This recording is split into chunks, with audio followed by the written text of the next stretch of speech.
Assalamualaikum pada rider-rider Blade 250 650. Hari ni saya nak tukar sproket, tapi bukan nak tutorial cara tunjuk sproket, yang tu mungkin ramai dah tahu.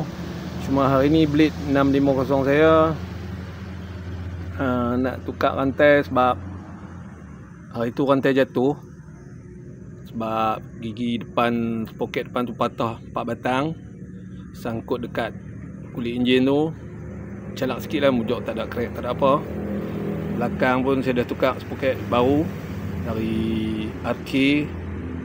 Cuma ada kawan-kawan tanya hari tu, Blade 650 ni maintenance dia macam mana, lebih kurang macam tu lah, sampai ke bab sproket. Saya cakap 650 ni standard kilang, kalau rantai dia size 525, kalau 250 ni size 520. Beza harga sikit lah. Kebetulan jadi pada saya bulan Syawal ni, tengah-tengah bulan, jadi 525 ni mahal lah sikit. 520 hari tu ada offer murah banyak, jadi Blade 65 ni boleh pakai saya rantai 520.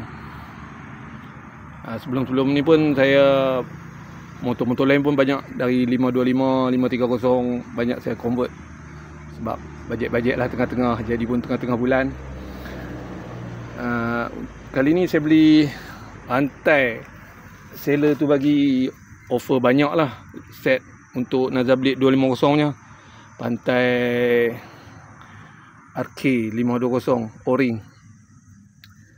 Cuma masalah dia sini, rantai sproket belakang boleh pakai, sproket depan memang tak sama lah. Dia punya lubang untuk batang sap 250 dengan 650 ni, memang 650 batang sap dia lain, besar lagi. Okey. Memang beza. Yang ni sproket saya yang hari tu patah 4 mata. So untuk yang nak pakai size 520 untuk Blade 65 boleh. Cuma sproket depan kita kena tukar pakai size 520 juga. Yang ni dari jenama Kawasaki ER6. Jadi sproket Kawasaki ER6 ni sama, dia punya untuk batang sap sproket depan tu sama dengan Blade 650. Ni kelebihan rantai 520 lah. Untuk Blade 65 dia banyak pilihan lah untuk kita tukar sproket.